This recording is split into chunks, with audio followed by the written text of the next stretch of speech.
My name is Robin Dreeke, and welcome to the People Formula Author Study, where we're going to chat with the authors of the book studies and get behind-the-scenes looks at the inspiring thought leaders and learn from them and how they became the person you got to know through their writing. And so my first guest up is a longtime friend and very kind to allow me to inflict myself on him for the next hour or so. Is Chris Hadnagy. He's a world-leading social engineer, author of Human Hacking by HarperCollins in 2021, just recently.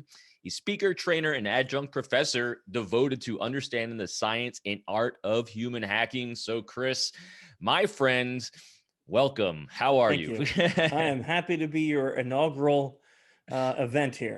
Yeah, and so we'll see how that goes. I am the one-man editing show, so it should be a huge learning curve. And so hopefully I won't drive people away from the followers I have, and hopefully we'll build some more. Because more importantly, it's, how to get your message out, because you just wrote another amazing book.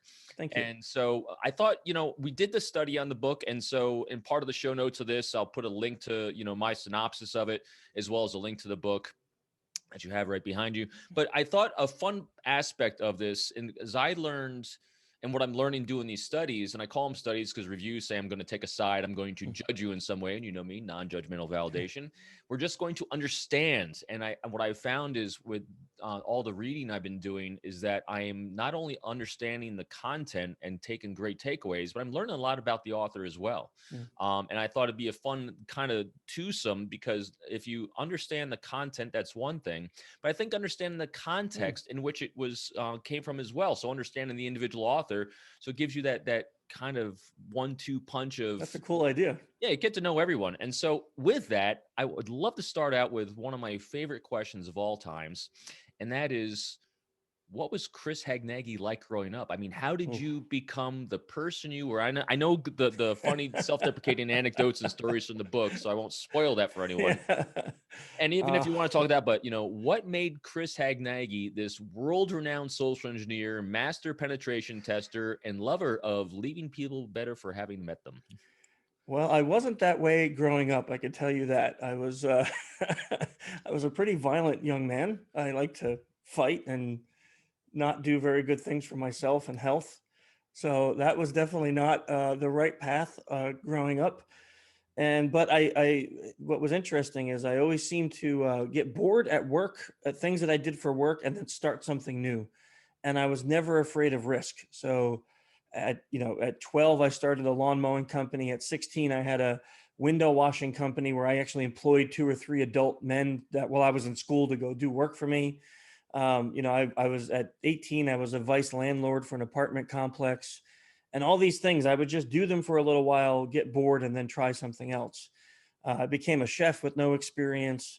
And all these things I didn't know were relevant, but ended up being very relevant to me in the future, because when I got my job as a pen tester and security auditor working with a company is when I really found out that there was this part of the world that can use the skills that I was building without knowing it to do something amazing, which I never thought would be a job, like get paid to hack a company, get paid to break into a place, but not illegal, not be a bad guy. So that was kind of like the initial path. I mean, there's a lot more to it, of course, but that's the way it started. What do you think caused the boredom? Because I think a lot of people can identify with, bouncing around from thing to thing. That's a really good question. Okay, so actually I thought about this a while ago, and there was 2 things that I can identify. First is, and this could be very immature and young and back in the day, but I felt like when I got all I could out of a particular job, like I had done it, achieved it, that there was no more for me to do there, that I was done. I won it, I mastered it, move on. That's a great way to look at it. I agree. Yeah, I think when people are you feel that impulse to move on because you personally mastered what you specifically were supposed to get out of that instance. So you believe that's what it probably was. That was my biggest motivator. And then the second was, sometimes I had jobs that I just didn't feel were like I was a sales guy once for whatever they call accounting software. Mm-hmm. And I just hated the job. It wasn't something that resonated with me. I didn't believe in the product. I didn't think it was the best thing on earth. So I had no passion for it. And because I had no passion for it, I couldn't master it. And when I realized that I was never going to have passion for it, I just left, so sometimes things would happen like that, like where I would get bored because it wasn't there was no fire in me. And then other times it was because I hit the top and I went, okay, I was a sales guy for a life insurance company. And they told me when I started, they threw like a gauntlet down, like nobody can be in the top 3% for 6 months straight. So I did that. And then I got bored. I'm like, well, now if that's the only thing that no one's ever done, then what do I do? So I left, and I went and did something else. And they were like, why would you leave? I mean, you're making like so much money per week. And I'm like, I just don't, the fire's gone. By the way, that happened to be one of my favorite anecdotes in the book. I thought that was a fantastic one because that seemed to me to be one of your moments when you decided I have morals and ethics. Yeah. So how did that happen? I mean, Yeah. so I mean, you talk about, this violent young youth that was somewhat rebellious maybe. And we'll get into the why of that maybe and what might have caused that. Cause I'm curious, like what do you think was the impetus for that transition, from the bouncing around from thing to thing, abusing maybe the world around you and yourself a little too much to, you have this great job, you're doing very well in it, and all of a sudden you developed or had there or uncovered this moral and ethical code. Family. When I got married and had my son, all of a sudden you start to realize when you see your kids say or do the things that you're doing, it's this perfect mirror, and you go, crap, I am a jerk. Like when your kid reflects back to you these things where you're in utter shock and you're like, where did you learn that? And I know it sounds like the commercial, but they look at you and go, I learned it from you, Dad. Then you're like, oh my gosh, you did learn that from me. And it's one of those moments where you have to decide, I'm going to accept that or I'm not. Like I don't want him to be what I was. Right. And that was a big impetus for change. I realized that everything I did affected the people that I loved the most, that made my universe better. And it wasn't a quick change, but it was one thing that I said, okay, I need to be able to come home at night and be proud of the things that I do and be able to tell my family I'm proud of the things that I do. And that made a huge change in every decision I made after that. And that's a massive transformation and a high level of self-awareness as well, both internal and more importantly, in your case, external. So I found it always curious, when you meet someone, you chat with someone that, arrives at a certain point in their life, pretty successful and prosperous, as they define it, as you have. It's rarely alone. And you definitely defined, the when, for what caused the precipitous from the rebellious person to, the person, that you started becoming to who you are today. There's always an individual though earlier in life too. Did you have, who was a teacher, mentor, and guide when you were younger that kind of modeled this behavior? Because I mean, you just don't learn ethics and morals because you're inspired to do it because of your family. So yeah, I get the inspiration, but there's also behaviors you have to understand as that as well. I mean, who was your model? Okay. Can I give you like a couple? Absolutely. Okay. Because there's It takes a team. It always takes a village. Yeah. Because when you started that, there's a couple key stages in my life where I saw the smile too. Yeah. Because there's a couple things that happened.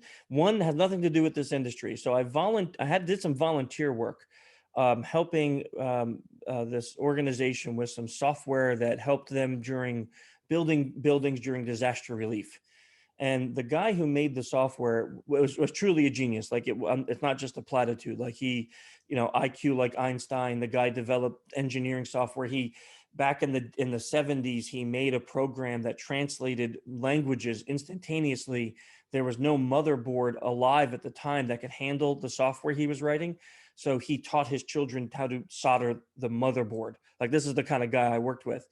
And he was so smart that you would expect him to be like this arrogant jerk, but he always took time to explain things to me that made me understand the mission. And that had a bigger effect on me than I thought it did.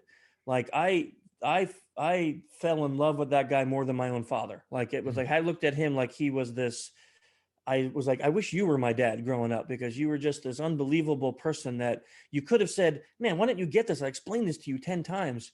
And instead he would just teach me that. Now, I didn't get that lesson for a while, but when I got it, I could not believe the appreciation I had for him. Mm. Then when I entered this industry, I met the guy who's the creator of Backtrack. He retired. I was the owner of Offensive Security, Mati Tiahu Arharoni Yep, I is his remember. name. And he took me under his wing, and he taught me everything. I mean, he taught me how to be a pen tester. He taught me how to think. He taught me how to write reports. The exploits. It was everything that I have in this industry starting came from him. I wouldn't have written the first book if it wasn't for him. I wouldn't have created the framework if it wasn't for him. So that credit has to go where it's owned. But then when I got in the industry, and you know this story because you were a part of it, is I was on my path, but I was really lost. I mean, I was training the wrong way. I was pen testing the wrong way. And you were pivotal. I mean, the subtitle of the book, Leave Them Feeling Better for Having Met You, came from you.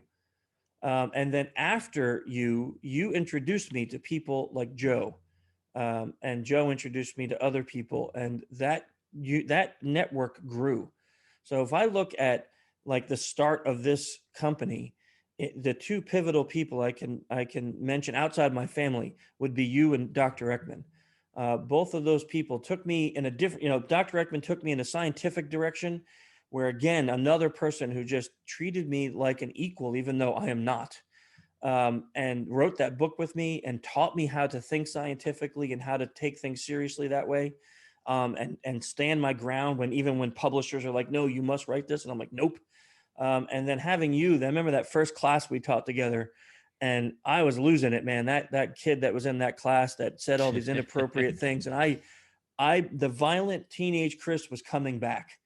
I wanted to hurt him. I mean, I I had remember. rage. I had Right. rage in my body, and you saw it, and you pulled me aside and you talked to me calmly, and you got me to rationally think, and you got me to think about the other 12 or 11 students in that class. And that to me was a huge moment, because after that class, every class we've had a jerk in. Almost every. Maybe there's like a handful that we haven't. And I always remember that lesson. It's like, yes, that guy can ruin the whole class or me, or I can let him just ruin his experience, but keep the rest of the class happy. And that has changed the way I teach, the way I run my company. That's changed a lot of things in my life that have affected me to get to where I am today with a book like this. That's a long answer, sorry, but there you are. I'm having a hard time not getting misty and emotional and kind of stunned. So thank you for the amazing validation. Let's pick up on that though. So you leave me out of the equation, and specifically, and Joe too. You don't need. I'm curious. It sounds like you've had, and I have another question too before we have a couple of our audience questions, which were fun. It takes a village, and obviously Yeah. you've created a village. How did you create how did you inspire, from your point of view, these people into your life, a Paul Ekman, world renowned, hounded by people all the time, Yeah. what was it about you? What did you do to inspire people? It was easy with me. I know the answer for me, but what do you think it was that inspired people to want to be in your village? Well, with Dr. Ekman, it was interesting because I screwed up in the beginning. I got him on the podcast. I threw out the idea of writing something together. Instead of just rejecting me, he asked me to send him things that I had written previously. And then there was the rejection because I wrote about NLP. And in my mind, the hacker mindset is like, wait, things just don't go left or right. I need to understand why. So I got him to tell me, that it was, he could not align himself with someone who wrote about things that were unscientific because of his name in the Right. science community. Brand. And yeah, and it made sense to me. And I said, and I remember at this part, I'll get to the real answer because you taught me this again. You're gonna have to hear it. But I had to suspend my ego fully at that moment because he was telling me something that was published that people were writing amazing reviews about, that this book sold 100,000 copies. Like, and he's telling me, no, this sucked. And I had to suspend my ego. And I said to him, Dr. Ekman, in all of your decades of research, have you ever made a mistake? And he said, yeah. And I said, this is mine. How do I fix it so you'll work with me? Beautiful. And he said, you'll have to do something that's really hard. And I said, what is it? And he says, you have to denounce your work. He goes, I can't work with you unless publicly you're willing to say, I don't agree with this chapter I wrote. And I'm like, done, no problem. He sent me all the science on why NLP was wrong. I mean, there's like 18 articles on it. I don't know how I missed every one of them. And after I read them, I just went public with it. I still do it today. When people ask me about that book, I say, don't read that one. Read the science of, or read the newest one, because that has accurate science in it. And I didn't know what that was called until I started working with you, because the course wasn't written at that point. So it was after that you and I met. We, did our great SE gig on the FBI to get you to work with me. And then when you defined the 10 steps to rapport, because of that podcast that I got you on last second, those steps of rapport, which that book lives literally right here, right next to my desk at all times, those 10 steps to rapport became part of my whole equation for success. Wow. And when we identified those, to me, it was, and I still teach it this way, ego suspension is the hardest thing to master. Yeah. Because even when I'm talking about that, it still hurts a little. And this is 12 years ago. And it still hurts a little to talk about how wrong I was. And it's not, at this point, it's not my ego that hurts. It's more embarrassment. But it's like, wow, yeah, I did something, and people will still read this. And I'll have people come up to me, NLP practitioners, and tell me, thank God someone wrote about this. And I'm like, I'm sorry that I did, because I don't agree with what I wrote anymore. It's probably one of the most common questions I get sometimes too, is about NLP. And it's a hard question to answer, because there's some devout people to it. And and it's important to validate, hey, when it comes to NLP, and this is a sidetrack, I don't mean to go down the rabbit hole on it, but, I always say, there's some good language use in there. Yep. So, and I'm not discounting. Take the parts that sound like influence and use them, because those are great. Yeah. Yeah. So yeah, fantastic journey. No doubt. So the other thing I'm curious and a little jealous about, and I'm doing my own foray into this, why there's jealousy. So tell me what you did. So more very specific here. You are a professor. Yeah. So what did you do for the non-graduate? Nothing. That's the hard. This is the crazy part about that story, is all I did was my job, right here. And I just educate the world about social engineering, write about it. And then, in the last 5 years, I'm going to say maybe a little more, since meeting Dr. Ekman, he's changed my viewpoint on how I need to approach my field. And because he said something to me that was really pivotal, and he used an analogy of trying to fix a car. He's like, you could take your car to like some backstreet mechanic, but when you find the guy who really understands your engine, like he knows how it works, you could pull into the garage and he could hear a noise and go, I know what that is. And he goes, and you'll pay extra for that kind of guy. And I'm like, I identified that, because I used to I love Audis, and I had a guy up where I used to live in Pennsylvania. That was that guy. I would pull in and he would go, I know the problem. Here's how much it will be to fix it. And he would always be right. And he said, be that guy for social engineering. I'm like, how? And he's like, don't just talk about how to hack people. Explain the science behind people, how do they get hacked? Mm. And that changed my whole viewpoint on everything I was doing. It was, okay, so yeah, we can use influence, but how does a bad guy use influence to get you to do things? And it made me go read all these research articles on that. I would talk to people like Dr. Paul Zak, and he wrote a book called The Moral Molecule, all about oxytocin. And as he was talking, I would formulate these things and go, wait, can it be used this way? And I would say, can we have a conversation? We'd get on the phone and I'd present this like hypothesis. And he would go, yeah, that's how a scam artist works. And I would take that science and then talk about it. And this changed how people viewed me. Instead of just being a hacker, I was a guy who was understanding scientific research to help better our protections against this. So the University of Arizona came to me and said, would you want to be a professor? And I answered the way you kind of laughed. I said, no, I actually got kicked out of college 2 months into it for hacking a phone system and shutting it down by mistake. And they went, oh, you don't have a degree. I went, I don't. I said, I had 2 months. And then I went and did some other stuff like auto mechanics and nothing useful. And they went, oh, okay, well, what if that wasn't a problem? And I'm like, I can't see how it wouldn't be a problem. I mean, bylaws are bylaws, right? And they came back to me a few weeks later and said, we're going to change the rules for this class because of your credentials. And I'm like, what credentials? And they're like, 5 book or 4. Yeah, my 5th book was coming out, 5 books, all of this, the company, the cert, training the Pentagon, all these other things. I have this wonderful privilege of training the FBI BAU and their university once a quarter. So all these things that are happening, and they were like, we'll make this exception. And I was still like, I don't think I can. I don't think that's me. I don't think I'm really professor material. And then he said something. This guy Jason Deno, actually he is a world-class social engineer, because he said something to me that is the pinnacle of like an SE engagement. He said, "What is your biggest problem when you're hiring young people out of university?" And I said, "They have no practical skill.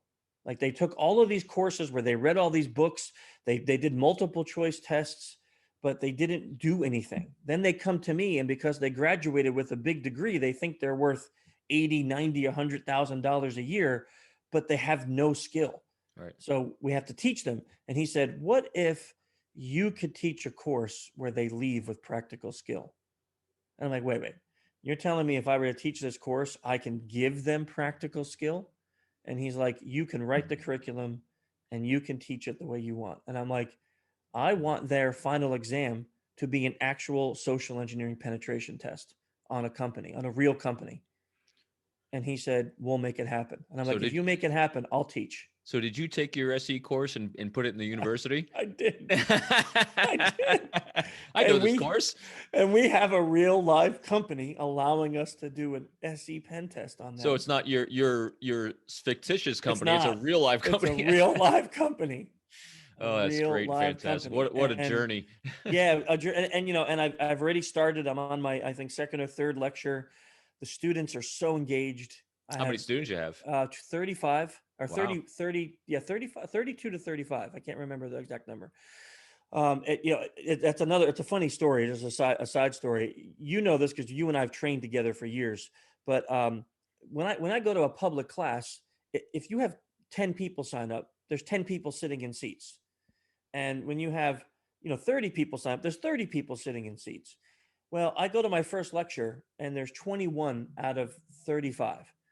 And I go, oh man, I'm really disappointed. I wonder if I did something wrong. Did I choose the wrong time? Whatever. So after the class is over, I emailed the dean, Jason. I emailed Jason. I'm like, hey man, I'm really sorry. I think I kind of failed you tonight. Like, I only had 21 out of 35 students. He's like, you had 21 people? That's amazing. And I'm like, wait, how is that amazing? I'm missing like 15 people or whatever. And he's like, we have another class that has 60. They had 2 people in it. Like 21 wow. is great. I'm like, oh, college is way different. University is different, a different animal. I did not know. I mean, of course, right. Having get kicked out, I didn't know that. I just figured if you're going to a class, you show up, but they're working full time. They got families, they got kids. So, so sure. They'll watch the lecture that's recap. Yeah. They'll watch that as opposed to coming to the live. And so for me, it's a learning experience. I'm learning it's different than the training that you and I did together. Sure. You first have to kind of win them over and then get them engaged. And now they're fully in. And now I have tons of people coming live and coming on camera and interacting. So you got to hack them so they can learn how to hack. Yeah. I know it's one giant SE gig. So absolutely. We'll see. I'll let you know how it goes after the first semester, but it's an interesting journey and it's exciting. I get this wonderful opportunity to mold our next generation. And it feels kind of cool. It feels, it feels like a huge weight because I don't want to do it bad or wrong. I don't know how you have so many weights on you at the same time as well. There's so many things I know you're doing between your own company, which continues to grow. We have the Innocent Lives Foundation, which we don't even get a chance to get into, and encourage everyone to look into that. And a university professor, and the list goes on and on. But I don't want to take all your time, and I want to get one more revealing question in, Okay. and then I want to make sure we hit a couple of these other questions that a couple folks sent in as well. So what I'm always curious about is writing a book is a great challenge, and you'll learn a lot, like in everything in life. So what was your biggest challenge, and what did you learn the most about yourself when writing Human Hacking? And I know you've Yeah. been through the book process a lot, but I know it's a new publisher, Yep. new editor. What was your biggest challenge, and what was your biggest takeaway for yourself? Yeah. So I was actually jealous of you when you started talking about your second book and you had a writer help you, and the way you talked about that process. And I kept saying to myself, I would love to write a book with a person so I could just say the ideas, but have someone help me make it sound better. Right.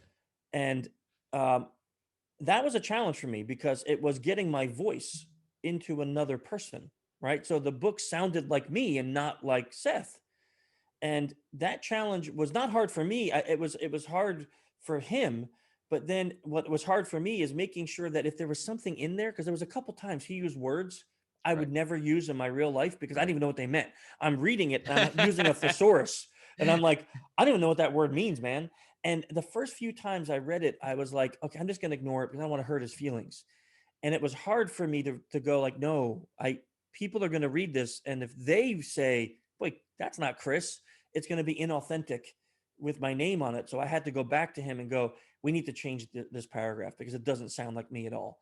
And he'd be like, yeah, but it me. And I'm like, no. And he wasn't argumentative at all. He would just always Sure. like try to help me understand. I'm like, yeah, I would never use that word. Right. That word doesn't, I didn't know that word existed until I read it in this book, So And like, which makes it equally challenging if you're going to be the narrator for your own book and you can't even pronounce the words in your own book. that's it. And I'm like learning. Not that it's happened to me. Yeah, it's happened to me a ton, a ton. So that was a big challenge. And then I think the other big challenge was when I wrote for Wiley, my first four books. That's a tech publisher. Mhm. So you start your process and it's out within 9 or 10 months. Like from the minute you sign the contract to the moment it's actually in paper, it's 9 months. We started working on this in 2019.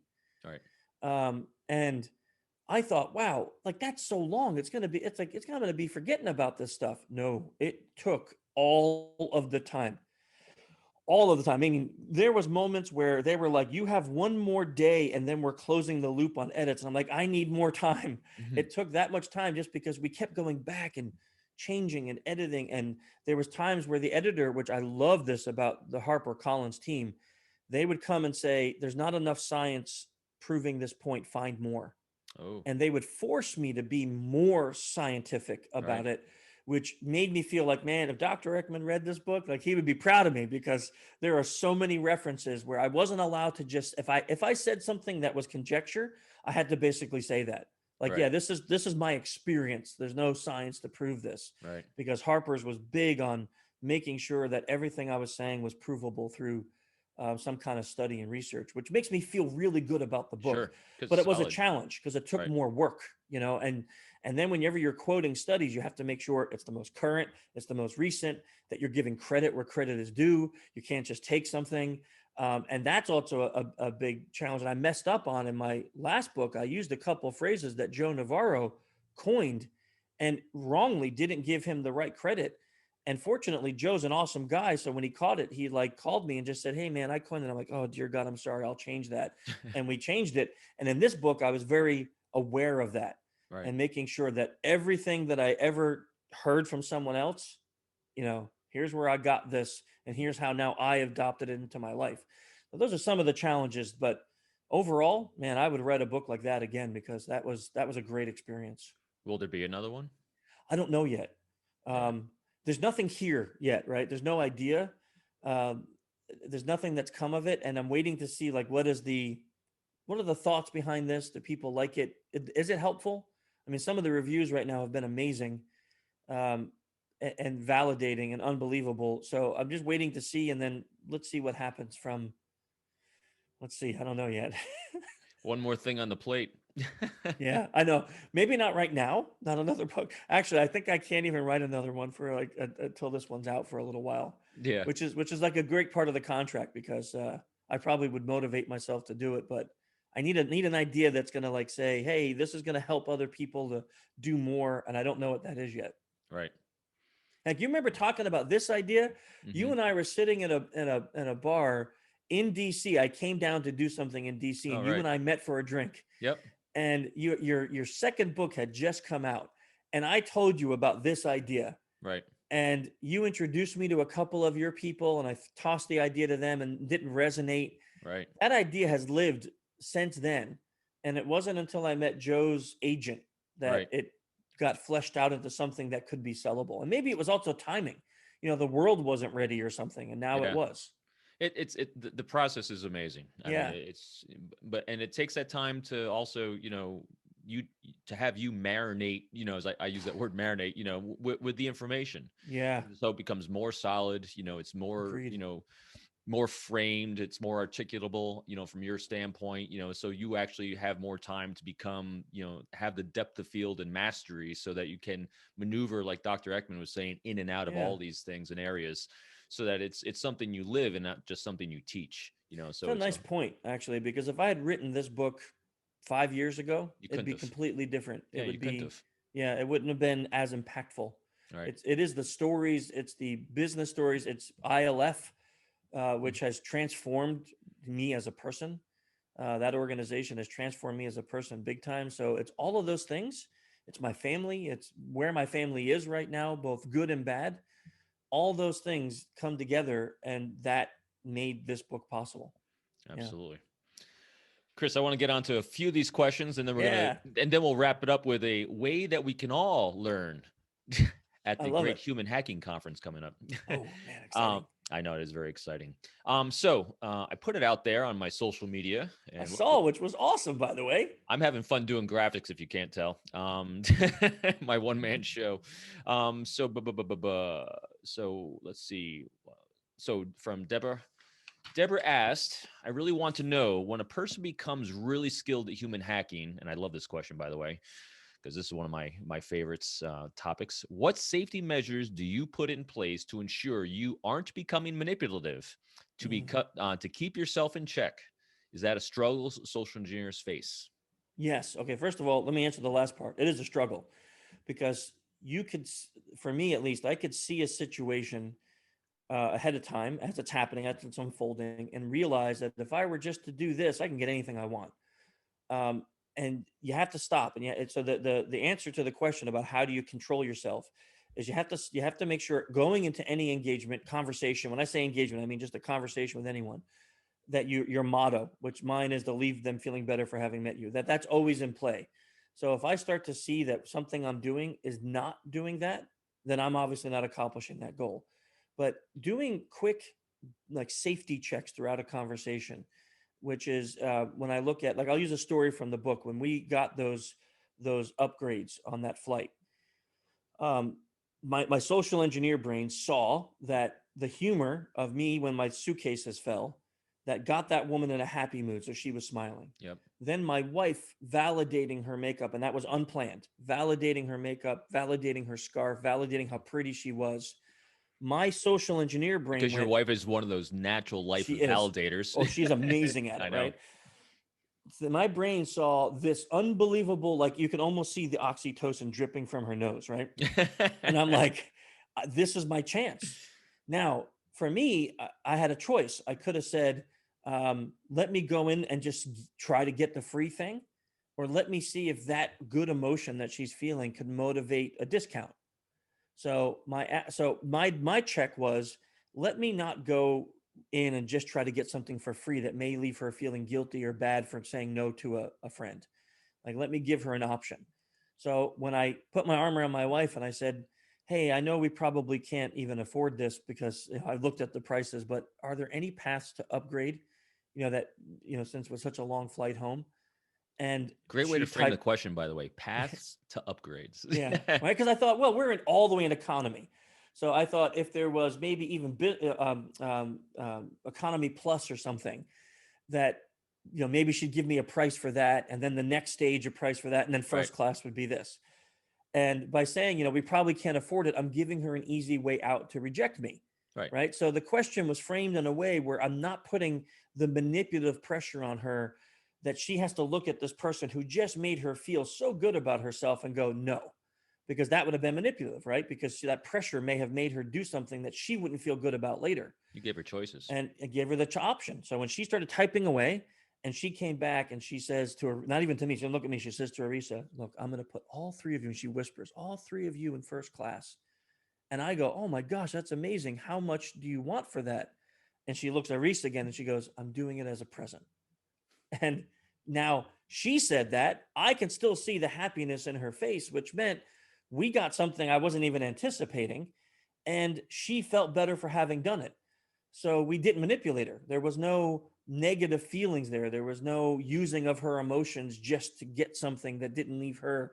She probably felt great. She just made Maya was little at the time. She was like, really? We get to go to first. She was so happy. And Arisa was like, oh my gosh, we get to go to the lounge, the Virgin Lounge in Heathrow. That's amazing. So we all Nice. got to talk about to her and thank her so much, leaving her with this huge smile on her face. So that's a story, but the answer is just do spot checks and make sure that when you're making your requests, that the person has an option to say no to the request, because an option gives them the ability to back out, which makes it non-manipulative. And if you take away a person's options, then that's one of actually the 6 principles of manipulation, is removing that power and Right. taking that control from someone, so they don't have the freedom to say, no, I can't do that. Excellent. Second part of this question, and she promised that would be the last one. What area of cybersecurity engages most with social engineering? So there's 2, pen testing, or what I'm trying to, some of us are trying to change it. We're trying to call it adversarial simulation, but it's still called I pen like testing. that. Yeah.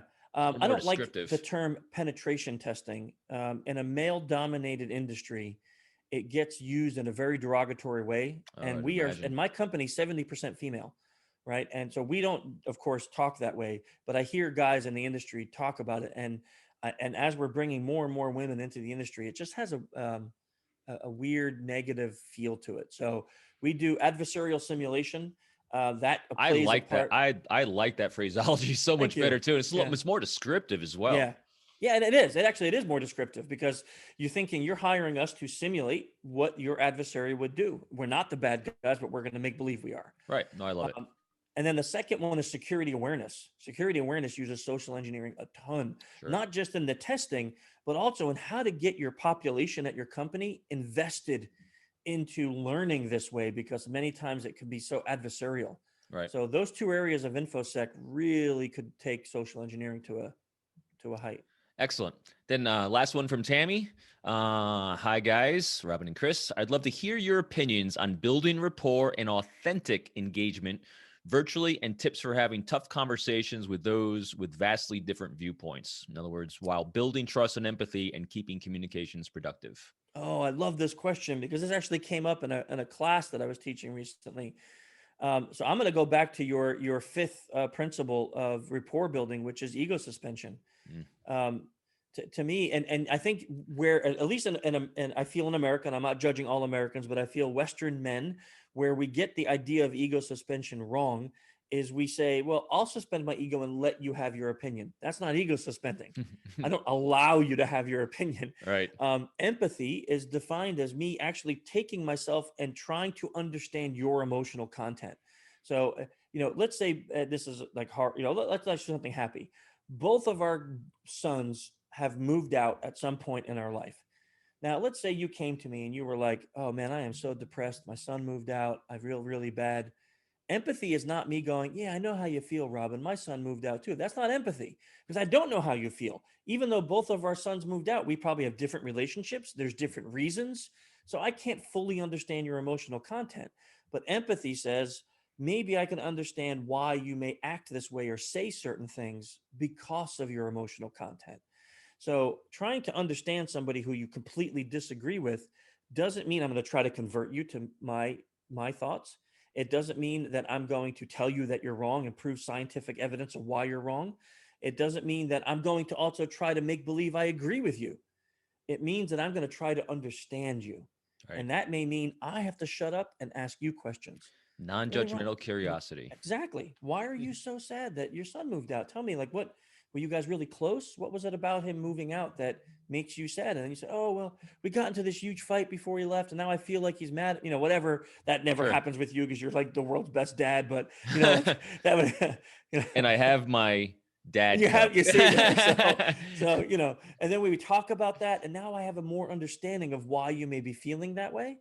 And then I still don't jump in with, here's 10 pieces of advice for you, Robin. Ego suspension would still allow me to just listen, be a comforting ear, show compassion. And if I tell you, if we could see that in the world today, can you imagine how many Oh, disagreements we can solve? And I'm yeah. not talking about world peace, or I'm not being all kumbaya. I'm just saying two people who Understand. oppose each other, politics, whatever, belief system, religion, and they want to just fight about it. But you could literally solve this just by saying, I'm going to suspend my ego and show some empathy here. It's a great mission and cause to be on the path to, no Yeah. doubt. I love it. And that's one of the reasons why I loved your book so much. So Chris, I'd go on for hours with you. I would too. I have pages and pages of notes I'd love to go down. But we can't do that, obviously. And I don't want to bore the hell out of people with Robin monologuing at you, as I call Death by Robin. But we do like have that Death by Robin, though. the fire hose of the expert coming at you. Yeah. But we do have an amazing conference coming up. I'm so excited. Tell me about our human hacking conference and why someone should go experience that with us. Okay, I actually have an announcement that just came up yesterday about this. It is completely virtual now. There is no hybrid edition. So the hotel called me yesterday. COVID strain 2 is taking off here in Orlando. Sadly, this is very sad, but they have no ICU beds left in Orange County. Oh, wow. There's just so many sick people here. So we felt very strongly that it wasn't a morally responsible decision to have any in-person event at all. So it's completely 100% virtual.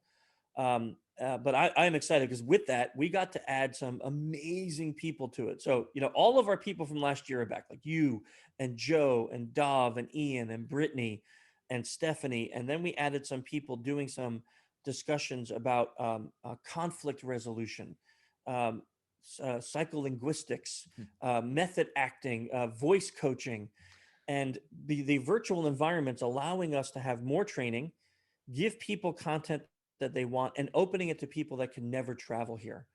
So it's March 11 through 13. The goal of the conference is not about security, right? There's security element to it, but it's not about becoming an adversarial simulator. Right. It's about learning how to hack yourself to be a better person. So like that question that Tammy or Debbie asked about, or I think it was Tammy. About how to do how to have a conversation with someone when you are diametrically opposed. Right. That is going to be covered in this conference. Like, how can you learn from you rapport and trust? How can you learn from Joe body language? How can you learn from Anna Marie conflict resolution? Right. Those three skills, you put them together, and all of a sudden you're this master communicator. Like that to me is just mind blowing. It's not about a security industry. It's about hacking yourself to become a better person, a better communicator, a better husband, better wife, better employee, whatever. And I didn't think we'd ever pull it off. Last year was amazing, and I'm 10 times more excited about this year. Yeah, me too. So Chris, where can they find out more about Human Hacking Conference, your book, and everything else? So humanhackingconference.com, you can go there.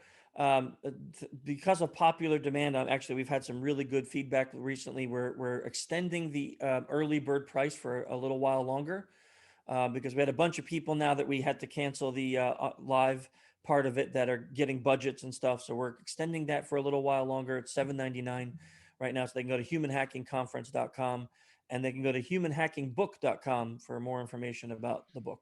And also, just to give some context to that price and what an amazing price that is. So I'm one of the trainers for you in this, and that price is below what I train at for the same content. So it is a great deal, and I'll make sure I put the links on here and also some discount codes as well for that. And as I said, in social media yesterday, I'm all in. I'm leaving nothing on the table. I'm giving you. You're giving them everything. Everything I got. I mean, anything I've learned, and recently too. And actually, this is part of it. It's a great way to follow up, and close out our chat. join this book study. This book study Yeah. that we're doing, and I say we because I'm choosing books of my areas that I thought I knew well enough, and I'm learning I'm not quite as good as I thought I was, and areas of discovery. So it is probably, I'm doing a chapter a day for every book. Mhm. And so far I'm able to keep up, and we're going through about a book every 10 days, 9 to 10 chapters. And it's a study because we're taking a look at the ideas that I am pulling out of this that are Yeah. some great aha moments. And someone once said that, the best gift you can give someone is a book, because there's at least one new fresh idea or a framing of it that you haven't heard before. And so I'm taking all these gold nuggets and I'm doing the best to share with everyone. And it's clearing the fog, and it's all about understanding, learning, and becoming better. Keep the journey moving forward with each other. And so it's the book study, the author study. Hopefully, this gave you better context to Chris and the person behind the human hacking. Because again, when you hear human hacking, you might give a certain context, but then when you actually hear Chris and get his context of where it came from and why, hopefully, it gives a deeper understanding so it can actually improve your life as well. Such a Chris, great idea, Robin. Thank you so much. thank you so much. Thanks for being the first test pilot, Yeah. on my thing. Now we're going to see if I can edit this good enough for everyone and that they want to see it, most importantly. So thanks a lot, Chris. I appreciate it. Thank you.